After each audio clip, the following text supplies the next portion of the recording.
Good afternoon बच्चों, सभी बच्चों का जय महादेव विद्याकुल के इस ऑनलाइन प्लेटफॉर्म पर जी भर के भरपूर स्वागत है।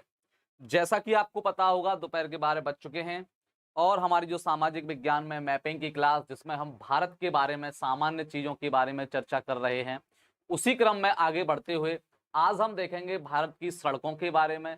देखिए बच्चे, बहुत ही महत्वपूर्ण टॉपिक है आज का। क्यों? क्योंकि आपने यदि सड़कों के बारे में पढ़ा होगा, राष्ट्रीय राजमार्गों के बारे में पढ़ा होगा, कौन सा राष्ट्रीय राजमार्ग सबसे बड़ा है, कौन सा छोटा है, तो आप उसको जरा अपडेट कर लीजिएगा। मार्च 2019 के अनुसार सारा कुछ अपडेट हो चुका है, इसलिए आपको भी आवश्यकता है इन सभी चीजों में अपडेट करने की। जैसे कि भारत का सबसे लंबा राजमार्ग कौन सा है, भारत का सबसे छोटा राजमार्ग कौन सा है, ये सभी चीजें अपडेट हो चुकी हैं और आपको अपडेट के अनुसार ये सारी चीजें पता होनी चाहिए। ये ध्यान रखना, आज भी आप गूगल पर सर्च करोगे, कुछ भी करोगे, तो आपको पुरानी चीजें ही देखने को मिलेंगी। लेकिन हम आपको आज की कक्षा के माध्यम से सारा कुछ वर्तमान में जो अपडेट हुआ है मार्च 2019 के अनुसार, उसको सारा कुछ बताने वाले हैं। क्लास चालू करने से पहले, क्लास स्टार्ट होने से पहले, जैसा कि आपको पता होगा, स्वतंत्रता दिवस के अवसर पर आपको बहुत बड़ा क्या दिया जा रहा है, ऑफर दिया जा रहा है। सिर्फ 999 रुपए में आप क्या कर सकते हो, पूरे साल के लिए, किसके लिए, पूरे एक वर्ष के लिए आपको एक बार में 999 रुपए देने हैं। उसमें आपको क्या क्या मिलेगा, लाइव क्लासेस मिलेंगी, टेस्ट्स मिलेंगे, उसमें ई बुक मिलेगी और डाउट सेशन भी आपके लिए उसमें उपलब्ध रहेंगे। यदि आपने अभी तक हमारा सब्सक्रिप्शन नहीं लिया विद्याकुल का, तो आप जल्दी से ले लीजिए। बिल्कुल 15 अगस्त तक ये आपका ऑफर है, उसके बाद ये ऑफर खत्म हो जाएगा। पूरे वर्ष के लिए आपको 999 रुपए चुकाने हैं। उसके बदले में आपको क्या मिलेगा, लाइव क्लासेस मिलेंगी, सारी आपको लाइव क्लासेस मिलेंगी, सभी विषय की क्लासेस मिलेंगी। टेस्ट, वीकली आपको टेस्ट भी मिलेगा। जैसे कि कोई चैप्टर वगैरह खत्म होता है तो उसका लास्ट में टेस्ट मिल जाया करेगा आपको। ई बुक्स भी, यानी कि टीचर द्वारा लिखे हुए हैंड रिटन नोट्स भी आपको उपलब्ध करा दिए जाएंगे। और उसके साथ साथ डाउट सेशन, हर एक चैप्टर का, हर एक टॉपिक का डाउट सेशन मिलेगा आपको। जहां तक है मुझे लगता है काफी अच्छा है। आपने यदि नहीं लिया तो आप ले लीजिए, ये बहुत बड़ा ऑफर है आपके लिए 15 अगस्त के लिए। लाइक ठोको, हाँ बिल्कुल बिल्कुल, लाइक ठोकते चलिए, बिल्कुल लाइक ठोकते चलिए, सेशन को शेयर करते रहिए। आज हम बहुत बड़ी जानकारी देखने वाले हैं, जो बहुत ही सारे बच्चों को या बहुत ही सारे लोगों को इसके बारे में नहीं पता। आज की कक्षा के माध्यम से आज आपको इसके बारे में पता लग जाएगा। जैसे कि आपको हमने इसके बारे में बता दिया, ये ऑफर है, आप इसे अभी ले सकते हैं। चलिए, तो अब हम आज की क्लास में राष्ट्रीय राजमार्गों के बारे में देखेंगे, जिसे आप लोग हाईवे बोलते हो, नेशनल हाईवे बोलते हो। उसके बारे में आज थोड़ा हम आपको अपडेट करने वाले हैं। ध्यान रखिएगा, ये अपडेट मार्च 2019 में हो चुका है। तो आपने मार्च 2019 से जो पहले की चीजें पढ़ी हैं या आपको याद है, उनको भूल जाइएगा। जैसे आपने पढ़ा होगा, भारत का सबसे लंबा राष्ट्रीय राजमार्ग, भारत का सबसे लंबा राष्ट्रीय राजमार्ग या भारत का सबसे छोटा राष्ट्रीय राजमार्ग, इनके बारे में आपने अवश्य पढ़ा होगा। अब इसमें अपडेट की आवश्यकता है और आइए हम आपको अपडेट के माध्यम से इन सभी चीजों के बारे में बताने वाले हैं। हाँ, 15 अगस्त तक है बेटा ऑफर। कैसे लें सर? देखिए, उसके लिए आपको क्या करना पड़ेगा, उसके लिए हमारा जो ऐप है वो डाउनलोड करना पड़ेगा। और ऐप डाउनलोड करने के बाद उस पर आपको मिल जाएगा ऑप्शन, किस तरीके से इसको हम लोग ले सकते हैं। आप लोग ले सकते हो, आपको ऑप्शन उसमें दिखाई दे जाएगा। पहले आप विद्याकुल का ऐप डाउनलोड कर लीजिए प्ले स्टोर में जाकर, यदि आपने डाउनलोड नहीं किया है तो। देखिए, आपने पढ़ा होगा भारत का सबसे बड़ा राष्ट्रीय राजमार्ग NH-44 के बारे में। इसके बारे में, NH-44 के बारे में, भारत का सबसे बड़ा राष्ट्रीय राजमार्ग। ये मार्च 2019 से पहले का था कि भारत का सबसे बड़ा राष्ट्रीय राजमार्ग NH-44 है। लेकिन अब ये आंकड़े बदल चुके हैं। अब इन आंकड़ों को भूल जाइए, नए आंकड़ों को याद रखिए, जो हमारे एग्जाम के लिए बहुत महत्वपूर्ण हो सकते हैं। जूम सर, बेटा ये जूम नहीं होगा, यही बहुत बड़ा जूम है, इससे ज्यादा फिर ये बोर्ड पर दिखाई नहीं देगा सही तरीके से। हाँ बिल्कुल, देखो वीडियो को लाइक करते रहिए। देशवासी इंडियन सर यूट्यूब पर फ्री लाइव नहीं चलेगी क्या?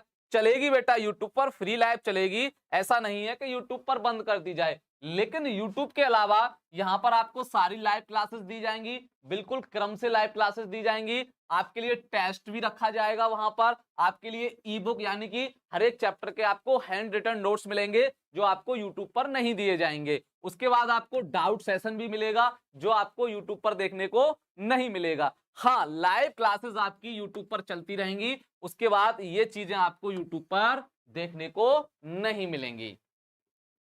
चलिए, तो आइए हम बात करते हैं अपने टॉपिक के बारे में। देखिए, पहले भारत का सबसे जो लंबा राजमार्ग हुआ करता था, कौन सा हुआ करता था? NH-44। कौन सा बेटा? NH-44। चलिए बताते हैं ये कहां से कहां तक था NH-44। ये कश्मीर से लेके कन्याकुमारी तक, आपने सुना है, कई बार सुना होगा, कश्मीर से लेके कन्याकुमारी तक। कश्मीर टू कन्याकुमारी में कोई गाना भी तो है, चेन्नई एक्सप्रेस में, आपने सुना होगा वो गाना। तो पहले भारत का जो सबसे राष्ट्रीय राजमार्ग हुआ करता था NH-44, जैसे कि आप देख पा रहे हो, यहां से कश्मीर से लेके ये कहां तक था? ये था सर कन्याकुमारी तक। इसको बोला जाता था NH-44। बताइए ये कलर आपको दिखाई दे रहा है सही से कि नहीं? ये कलर आपको सही से दिखाई दे रहा है कि नहीं? हाँ बेटा, ये 9th वालों के लिए भी है, 9th और 10th सभी बच्चों के लिए है, टेंशन लेने की आवश्यकता नहीं है। सर फिर से बता दो, देशवासी इंडियन। हाँ देखिए, आपने अब तक पढ़ा होगा भारत का सबसे लंबा राष्ट्रीय राजमार्ग NH-44। क्या पढ़ा होगा? NH-44 के बारे में आपने पढ़ा होगा कि भारत का सबसे लंबा राष्ट्रीय राजमार्ग NH-44 था, लेकिन ये डाटा अब बदल चुका है। अब हम कब के अनुसार देखेंगे? मार्च 2019, यानी मार्च 2019 सरकार की वेबसाइट पर आपको देखने को मिलेंगे नए आंकड़े। हमें इसलिए याद रखना है क्योंकि ये पुराने आंकड़े हो चुके हैं, हमें भूल जाना है उन सभी आंकड़ों को। तो आप कहोगे सर कि मार्च 2019 के अनुसार भारत का सबसे बड़ा राष्ट्रीय राजमार्ग यानी नेशनल हाईवे कौन सा है?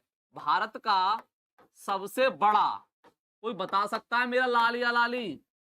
सबसे बड़ा राष्ट्रीय राजमार्ग मतलब नेशनल हाईवे। आप समझते होंगे हाईवे वगैरह क्या होता है, हम सड़कों की इस समय बात आपसे कर रहे हैं। जय हिंद बेटा, जय हिंद, जय हिंद। सर को डिस्टर्ब कर रहे हैं।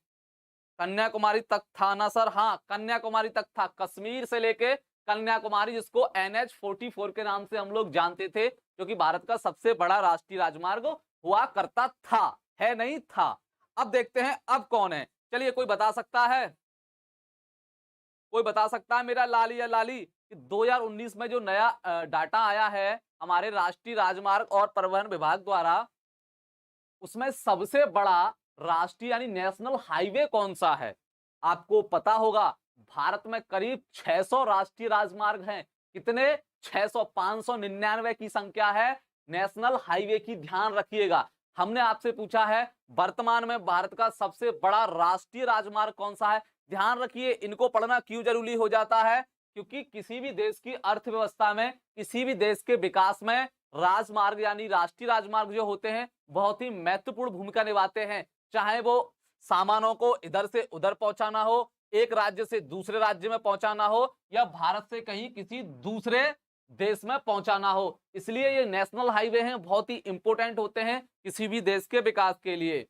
नोएडा, नोएडा नहीं बेटा, नोएडा नहीं सर, ये बदलता रहता है। हाँ आंकड़े बदल जाते हैं इसके, नोएडा नहीं बेटा, क्या बात कर रहे हो, नोएडा में कहां से इतना बड़ा आ गया? चलिए मैं बताता हूं, ये है आपका NH-27। NH-27 जो मैंने आपसे यहां पर लकीर खींची हुई है, इसको बोला जाता है NH-27। NH-27 यानी नेशनल हाईवे 27, ये सबसे बड़ा है भारत का इस समय। NH-27 east to waste, EW बोलते हैं जैसे। अब इसको ईडब्ल्यू क्यों बोला गया? क्योंकि ये ईस्ट को कहां से जोड़ता है? वेस्ट को। पूरब को किससे जोड़ता है? पश्चिम से जोड़ता है। सर ये कहां से कहां तक है? तो गुजरात के पोरबंदर से लेके, गुजरात के पोरबंदर से लेके यहां असम में एक जगह पड़ती है सिलचर।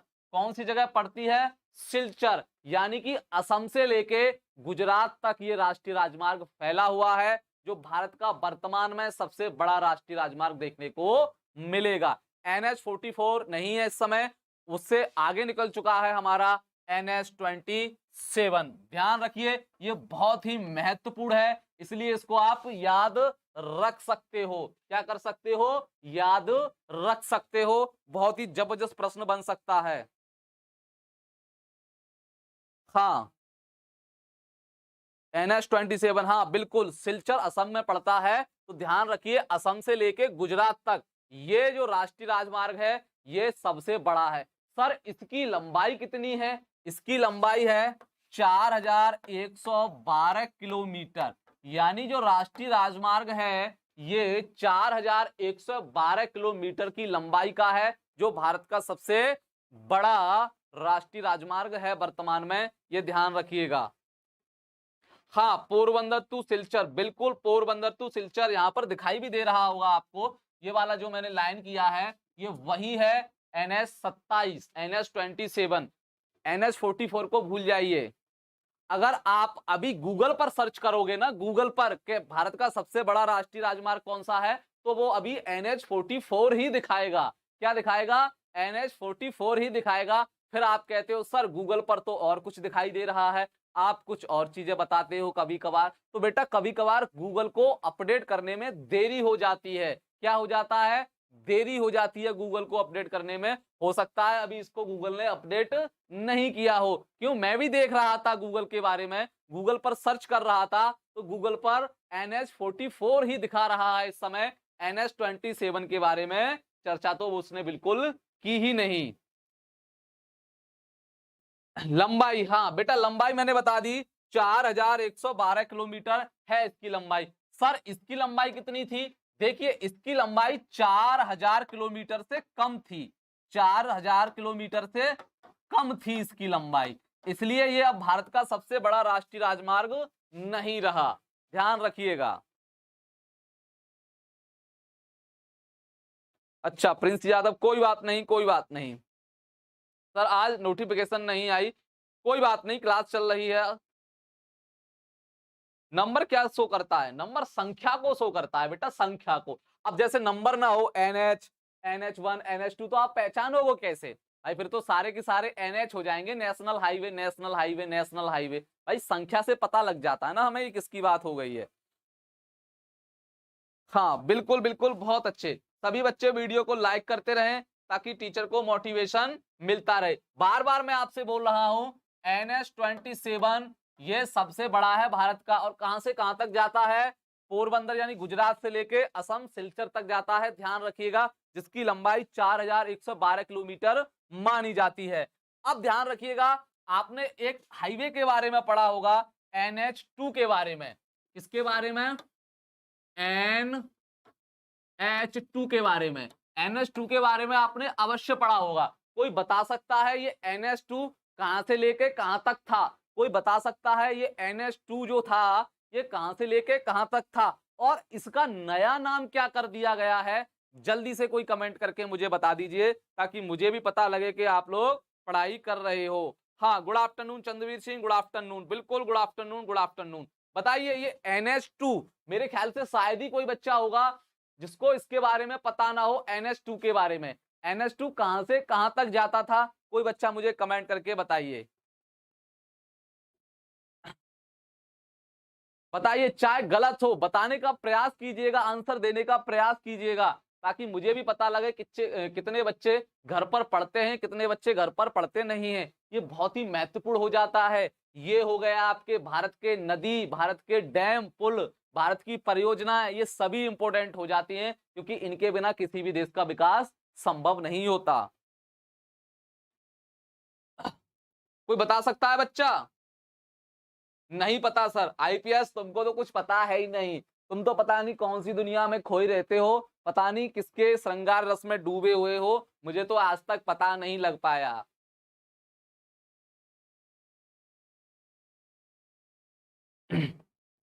असम टू पांडिचेरी नहीं, असम टू पांडिचेरी नहीं। पश्चिम बंगाल से कोलकाता। अरे प्रिंस यादव, पश्चिम बंगाल और कोलकाता में क्या अंतर हुआ? पश्चिम बंगाल राज्य है, कोलकाता वहां की राजधानी है, ऐसा थोड़ी होगा। चलिए मैं बताता हूं। देखिए, आपने पढ़ा होगा Delhi to Kolkata, Delhi to Kolkata, Delhi to Kolkata, उसको NH2 बोला जाता था पहले। क्या बोला जाता था? NH2 के नाम से हम लोग जानते थे। जो हाईवे दिल्ली से कोलकाता के लिए गया है उसको NH2 के नाम से हम लोग जानते थे। लेकिन ध्यान रखिएगा, अब क्या किया है, इसको दिल्ली से कोलकाता को NH2 ना बोलकर अब उसको बोला है NH19, यानी कि NH19। उसकी जगह क्या कर दिया है अब? NH19 क्या कर दिया है? NH19। ध्यान रखिएगा, अब इसका नाम बदल के NH19 कर दिया है, दिल्ली से कोलकाता वाले हाईवे का, नेशनल हाईवे का। क्या कर दिया है? NH19। आपको बहुत सारे बच्चों को, क्या मैं तो ये कहूंगा 99% लोगों को ये पुराने आंकड़े ही याद हैं, चाहे वो किसी भी प्रतियोगी परीक्षा की तैयारी कर रहा है उसको भी ये पुराने आंकड़े ही याद होंगे। लेकिन आज हम सभी के सभी आपको क्या बता रहे हैं? नए आंकड़े के बारे में बताने का प्रयास कर रहे हैं। यानी कि कोलकाता से दिल्ली के लिए जो रोड गया है, जो हाईवे गया है, उसको NH19 के नाम से हम लोग जानते हैं। NH19 प्रयागराज टू वाराणसी नहीं बेटा, अब बदल गया है ये नाम, अब बदल गया है, अब इसको दिल्ली टू कोलकाता के नाम से जानते हैं।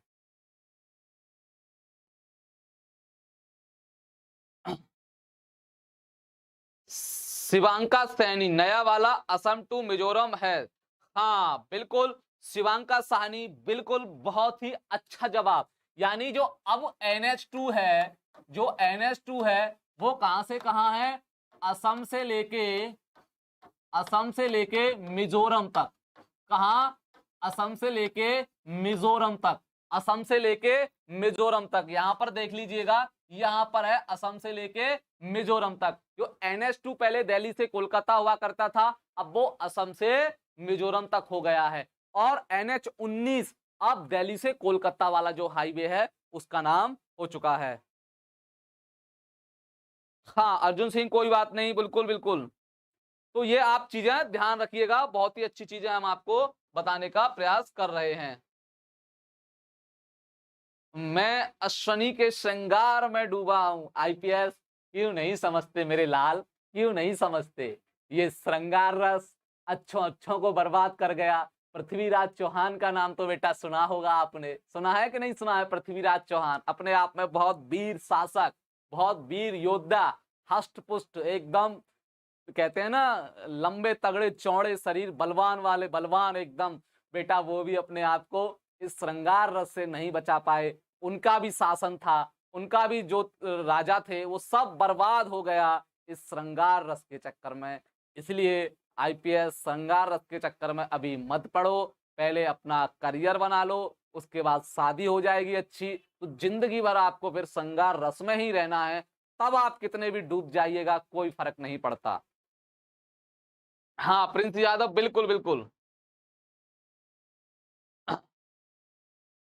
तो मेरे ख्याल से IPS तुम सुधर जाओ, वरना फिर मुझे अगर वीर रस में मुझे आना पड़ा तो फिर आपके श्रृंगार रस की औकात नहीं है कि वीर रस के सामने टिक पाए। अगर पृथ्वीराज चौहान वीर रस में पहले जैसे थे, ऐसे ही रहे होते, तो मोहम्मद गौरी की औकात नहीं थी, औकात नहीं थी मोहम्मद गौरी की कि पृथ्वीराज चौहान को टच कर जाए। लेकिन इस श्रृंगार रस के चक्कर में सब कुछ बर्बाद हो गया। किसी व्यक्ति का भी हो, किसी व्यक्ति को भी देखो, जो बर्बाद हुआ है वो श्रृंगार रस में ही जाके बर्बाद हुआ है। इसलिए IPS समझ जाइए, तुम अभी भी वक्त है समझने का, वरना फिर कहोगे सर आपने बताया नहीं, आपको तो इन चीजों के बारे में पता था और मैं अब गलत डायरेक्शन में पहुंच चुका हूं। ऋषभ गुप्ता, हेलो सर, बिल्कुल हेलो। आपने कहानी सुनी होगी ना, पृथ्वीराज चौहान और संयोगिता वाली, सुनी है कि नहीं, राजा जयचंद की पुत्री।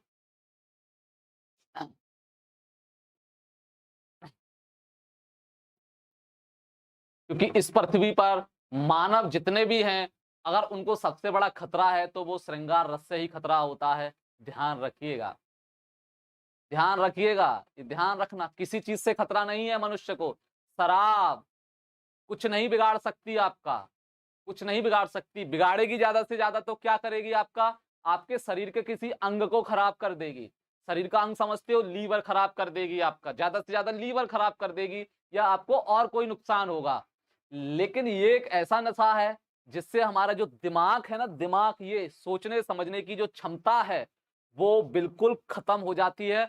और अगर आपको विश्वास नहीं है तो मैं आपको एक सजेशन देता हूं, आप तेरे नाम मूवी देख लीजिएगा। कौन सी?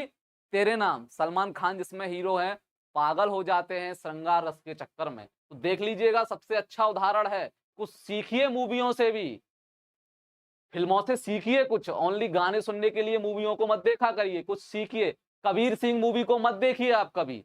कबीर सिंह मूवी है, उससे हमारी समाज को गलत चीजें देखने को मिलती हैं। जो कबीर सिंह मूवी है उससे हमारी समाज को गलत प्रभाव पड़ता है। तेरे नाम मूवी है, उससे भी हमारी समाज को गलत प्रभाव पड़ता है कि एक लड़का एक लड़की के चक्कर में पागल हो जाता है, अपनी जिंदगी बर्बाद कर लेता है, साथ ही साथ उस लड़की की जिंदगी भी बर्बाद हो जाती है, वो लास्ट में जाके मर जाती है। अंत में क्या मिला दोनों परिवार को? कुछ नहीं। पढ़ाओ सर प्लीज। हाँ बेटा, पढ़ाने का ही काम है, सुबह शाम पढ़ाते ही हैं। तो आईपीएस प्लीज, आपसे मेरी रिक्वेस्ट है, आप सुधर जाइए, वरना आप देखिएगा फिर आपका भविष्य क्या होगा मैं नहीं जानता। हेलो सर, गुड आफ्टरनून बेटा, गुड आफ्टरनून। हाँ चलिए, तो प्रारंभ करते हैं। हाँ पढ़ा रहा हूँ बेटा, पढ़ा रहा हूँ। हाँ, तो ये दिल्ली से कोलकाता। अब ध्यान रखिए, इसमें मैंने अभी थोड़ी देर पहले NH44 का नाम लिया था। किसका नाम लिया था बेटा? NH44 का। अब जो NH44 है उसको अब क्या कहा जाता है? आगरा से लेके दिल्ली तक, आगरा से लेके दिल्ली तक, आगरा से लेके दिल्ली तक जो हाईवे है उसको हम NH44 के नाम से जानते हैं। NH44 के नाम से, यानी कि जो दिल्ली से कोलकाता गया है उसी का एक भाग है ये आगरा से दिल्ली, जिसको हम NH44 के नाम से जानते हैं। किसके नाम से? NH44 के नाम से जानते हैं। कोई बात नहीं, कोई बात नहीं। हाँ, इंग्लिश की भी क्लास चल रही है, चल रही होगी बेटा। तो जो बेटा आपका जो NH44 है, अब ये कश्मीर से कन्याकुमारी ना होकर दिल्ली से आगरा या आगरा से दिल्ली होने का काम कर रहा है। ध्यान रखिएगा। तो यही बहुत इंपॉर्टेंट इंपॉर्टेंट हैं जो आपको समझने हैं, जो हमारे लिए बहुत महत्वपूर्ण है। वैसे कुल मिलाकर तो लगभग 600 है राष्ट्रीय राजमार्ग की संख्या, वो हमें याद नहीं करनी। जो मेन है उसको हम, हाँ, आगरा से दिल्ली को NH44 के नाम से जाना जाता है। हाँ बेटा, बिल्कुल जाना जाता है। तो ये थोड़ा आप, ये डाटा नया है, याद रख लीजिएगा। अब चलो, आपने एक चीज देखा होगा, आपने एक चीज के बारे में पढ़ा होगा, स्वर्णिम चतुर्भुज योजना के बारे में। किसके बारे में? स्वर्णिम चतुर्भुज योजना के बारे में। यानी कि जो भारत के 4 महानगर हैं उनको जोड़ने का काम करती है। स्वर्णिम चतुर्भुज योजना के बारे में आपने जरूर सुना होगा। अटल बिहारी वाजपेयी की ये योजना थी जो भारत के 4 बड़े बड़े शहरों को जोड़ने का काम करती है। कोई बता सकता है वो 4 शहर कौन कौन से हैं जिनके जरिए से उस योजना को पूरी तरीके से लागू किया गया था? कोई बता सकता है मेरा लाल? भारत के 4 बड़े बड़े जो महानगर हैं वो कौन कौन से हैं? बताइए, बताइए कौन से वो 4 महानगर हैं जिसमें स्वर्णिम चतुर्भुज योजना के जरिए से उनको जोड़ने का काम किया गया?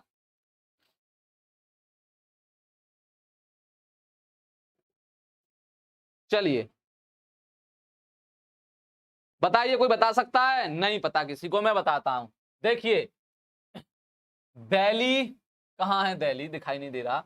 दिल्ली से लेके मुंबई, और मुंबई से लेके चेन्नई, और चेन्नई से लेके कोलकाता।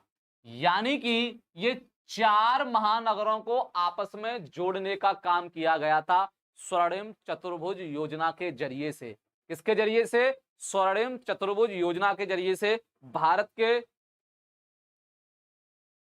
के 4 जो बड़े बड़े महानगर हैं, Delhi to Mumbai, Mumbai to Chennai, Chennai to Kolkata, ये स्वर्णिम चतुर्भुज योजना के जरिए से यहां पर इनको पूरी तरीके से किया गया है। हाँ बिल्कुल बिल्कुल बिल्कुल। दूसरा पॉइंट ये हो गया आपका। तीसरा पॉइंट याद रखिएगा, सबसे ज्यादा हाईवे, सबसे ज्यादा सड़कें, कोई बता सकता है सबसे ज्यादा सड़कें किलोमीटर में कौन से राज्य में पड़ती हैं? कोई बता सकता है? सबसे ज्यादा सड़कों की लंबाई, सबसे ज्यादा सड़कों की लंबाई भारत के किस राज्य में सबसे ज्यादा है? कोई बता सकता है मेरा लाल या लाली? सर एसएसटी का नोट्स कहाँ मिलेगा बता दीजिए। बेटा उसके लिए आपको सब्सक्रिप्शन लेना पड़ेगा, नोट्स वहीं प्रोवाइड कराए जाते हैं, यूट्यूब वगैरह पर नोट्स आपको नहीं मिलेंगे।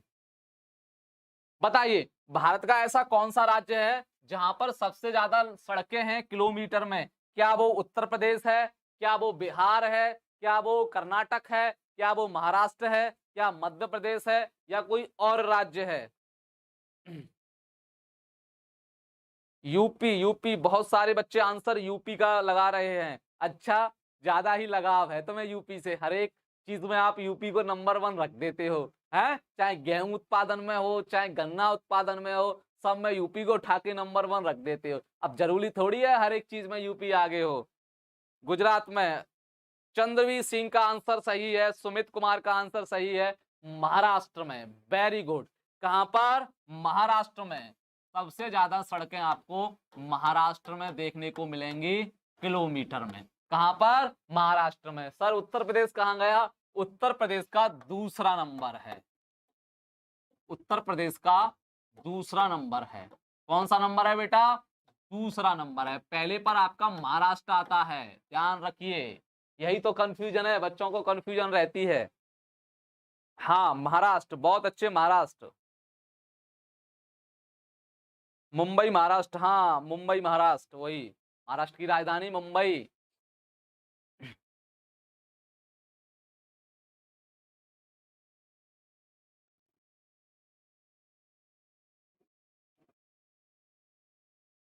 हाँ वेरी गुड। महाराष्ट्र जिन बच्चों का आंसर है वो एकदम सही है। हाँ सर, भारत में, भारत की तो बेटा बात कर रहे हैं। ध्यान रखना ये क्यों इंपॉर्टेंट है, क्योंकि किसी भी देश की अर्थव्यवस्था इन्हीं के ऊपर डिपेंड करती है। अगर ये हाईवे सड़कें ना हो तो देश गड्ढा में चला जाएगा, ध्यान रखना। चलिए, तो हमारे ख्याल से हमें जो आज बताना था आज की कक्षा के माध्यम से, हमने वो आपको बता दिया। ये मैप है वो उसी का मैप है, देख लीजिए आप। पुराना वाला लगता है मुझे, हाँ पुराना वाला है, कोई बात नहीं। चलिए,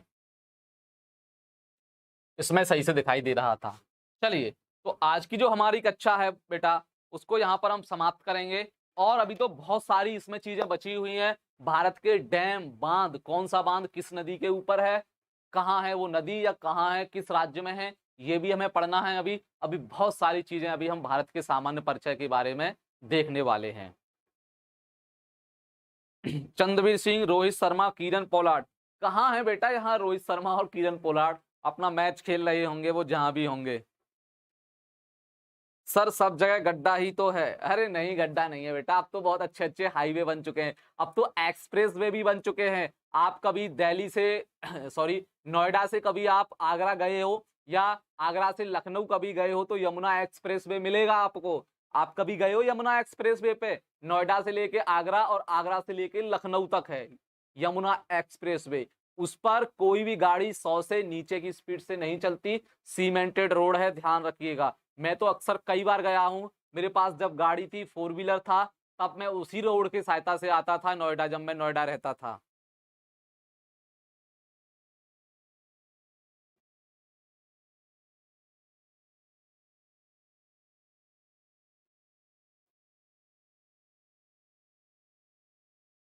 बहुत जल्द जा रहे हो सर आईपीएस, अब क्या करूं? जा रहा हूँ, तुमने मुझे तंग कर दिया है, अब अपने मंगल ग्रह पर जा रहा हूँ। अपने यान के ज़रिए से उसमें बैठ के चला जाऊँगा। हाँ, तो जो यमुना एक्सप्रेस है, अब तो बहुत सारे एक्सप्रेस वे हो चुके हैं। अब बहुत सारे एक्सप्रेस भी बनाए जा रहे हैं। पूर्वांचल एक्सप्रेस, बुंदेलखंड एक्सप्रेस, बहुत सारे एक्सप्रेस बनाए जा रहे हैं, ताकि कम समय में ज़्यादा लंबी दूरी तय की जा सके। नोएडा गई हूँ सर जी। अच्छा, यूपीएससी आईएएस हिंदी। हाँ, तो नोएडा अगर आप गए हो, तो आप यमुना एक्सप्रेसवे के ऊपर आप कभी जाइएगा। सीमेंटेड रोड है, बिल्कुल सीमेंट का बना हुआ। बहुत बड़ा रोड है, चौड़ा भी बहुत है, ध्यान रखिएगा। बहुत मज़ा आता है उस रोड पर जाते हुए। ये ध्यान रखना, जान हथेली पर रहती है, बहुत स्पीड से गाड़ियाँ चलती हैं उस पर।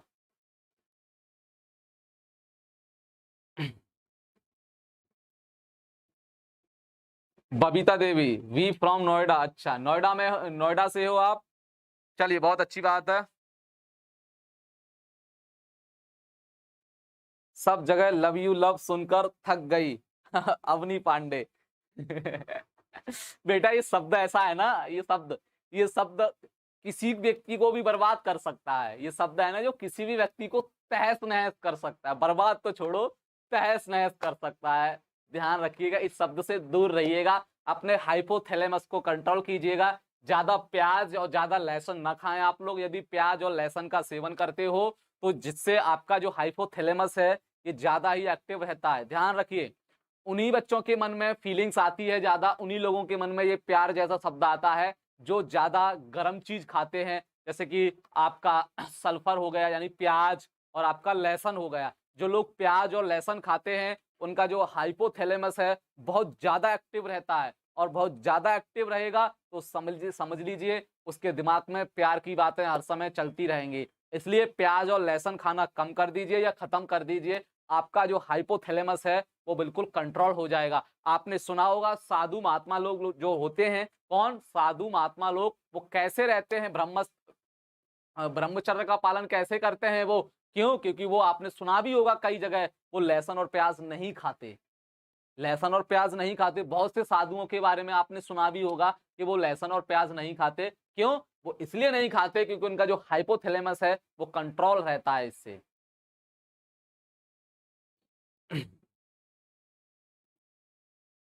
हाँ, पेड कोर्स में एनसीईआरटी क्वेश्चन भी रहते हैं। हाँ सर, सब बड़े हरामी हैं। हाँ, अवनी पांडे, थोड़ा इन चीज़ों पर ध्यान रखिएगा। देखिए, प्यार कीजिए, मैं ये नहीं कहता कि प्यार मत कीजिए, प्यार कीजिए, खूब कीजिए। अपने मम्मी-पापा से, अपने भाई-बहन से, किताबों से प्यार कीजिए। प्यार ऐसा नहीं है कि प्यार मत कीजिए। अपने मम्मी-पापा से, अपनी किताबों से, अपने भाई-बहन से, अपने रिश्तेदारों से, घर वालों से, फैमिली वालों से। किताबें यदि धोखा भी देती हैं ना, अगर किताबें बेवफा भी होंगी ना, तो आपको बहुत कुछ सिखा के जाएंगी। लेकिन यदि कोई इंसान बेवफा निकलता है, तो वो आपकी जिंदगी खराब करके चला जाएगा। ध्यान रख लीजिएगा। बहुत बहुत इंटेलिजेंट लड़के देखे हैं मैंने, बहुत ही माइंडेड लड़के देखे हैं, इतने माइंडेड लड़के देखे हैं, किसी भी एग्जाम को चुटकियों में निकालने की ताकत रखते हैं। इतना दिमाग, इतने इंटेलिजेंट लड़के हैं, लेकिन नालायकों ने प्यार के चक्कर में सब अपने दिमाग का दही कर लिया है। आज उनसे ए माइनस बी का होल क्यूब पूछो ना, तो उनको वो भी याद नहीं रहा। किसी जमाने में वो आईआईटी का पेपर घंटों में, चुटकियों में सॉल्व करते थे। इतना हैवी मैथमेटिक्स हुआ करता था, और आज की डेट में उनके पास ए माइनस बी का होल क्यूब दिमाग में नहीं है।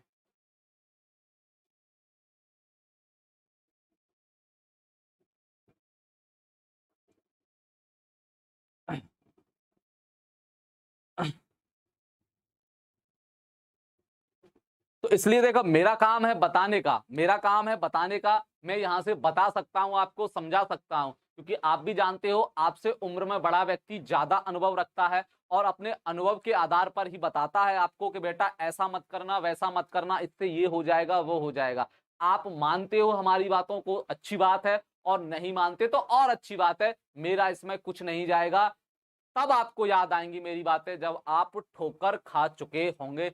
तब आपको लगेगा कि किसी व्यक्ति ने हमें बताया था, लेकिन हम अपने जो है श्रृंगार रस के चक्कर में किसी व्यक्ति की बातों को याद नहीं रख पाए।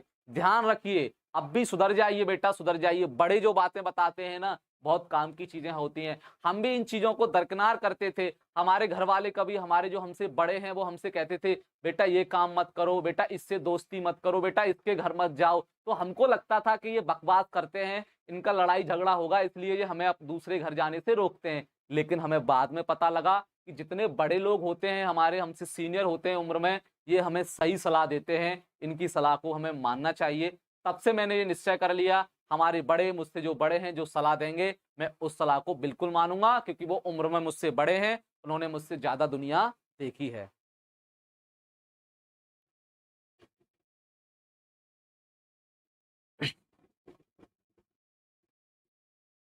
तो इसलिए मैं आपसे फिर रिक्वेस्ट करता हूँ, मेरा रिक्वेस्ट करना कोई मतलब नहीं है, मुझे कुछ नहीं मिलेगा रिक्वेस्ट करने से, लेकिन एक मैं व्यक्तिगत टीचर तो हूँ, एक साधारण व्यक्ति भी हूँ मैं। एक व्यक्ति होने के नाते मैं आपसे रिक्वेस्ट करता हूँ, आप अभी इन चीज़ों से दूर रहिएगा। ये उम्र आपके करियर बनाने की है, ये उम्र आपके और आपके परिवार का करियर बनाने की है।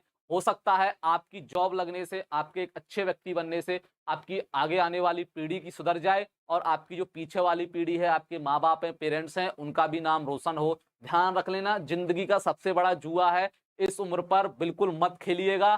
ध्यान रखिए, पढ़ाई कीजिए, पढ़ाई से आपको लाभ ही लाभ है, नुकसान कोई नहीं है। सर पेपर का पैटर्न बताइए। हाँ बेटा, बता देंगे। सर आप बहुत फ्रैंक हो इसलिए मुझे अच्छा लगा। हाँ, अवनी पांडे, देखिए मेरी भी उम्र कोई ज़्यादा नहीं है। मैं ऐसा नहीं हूँ कि 40 साल का हूँ या 45 साल का हूँ, नहीं। मैं भी इसी जनरेशन का हूँ, लेकिन मैंने बहुत कुछ सीखा है। बहुत कुछ सीखा इस ज़माने से, ध्यान रखिएगा। मैं भी एजुकेटेड हूँ और इतना पढ़ा लिखा हूँ कि आप कल्पना नहीं कर सकते, इतना पढ़ा लिखा हूँ। लेकिन वो पढ़ाई-लिखाई से ज़्यादा मैं व्यावहारिक प्रैक्टिकली चीज़ों को ज़्यादा तवज्जो देता हूँ। जो हमारे परिवार वाले संस्कार देते हैं, जो हमारे घरवाले हमें अच्छी बातें बताते हैं, वही ज़िंदगी में काम आती हैं। अदरवाइज़ किताबों का जो ज्ञान है, चंद सालों में हम लोग भूल जाते हैं। अब मान के चलिए, आज आप इन किताबों को पढ़ रहे हो, 25-30 साल बाद क्या ये आपको किताबें याद रहेंगी? नहीं रहेंगी। आपको याद रहेगा आपके अच्छे संस्कार, अच्छा करैक्टर, यही आपके लिए याद रखा जाएगा कि हाँ, हमने ये सीखा।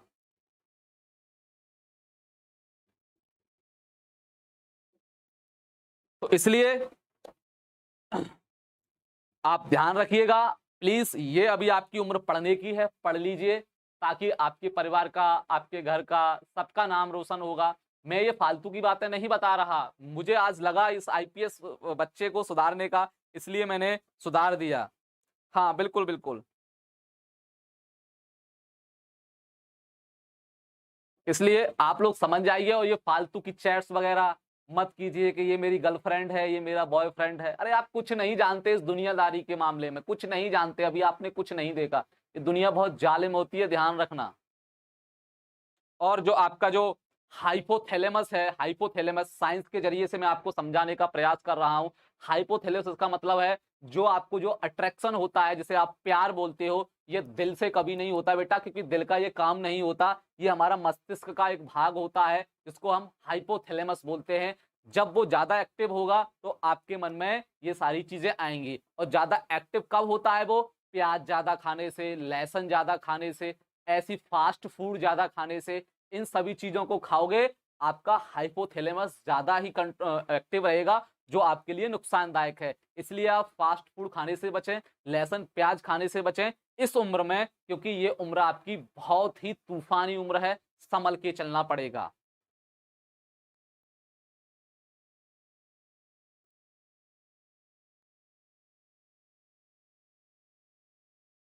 अंशिका शुक्ला, देखिए अब मैं क्या बताऊँ, अगर आप सामने होते तो आपको सभी लोगों को अच्छे से समझा देता।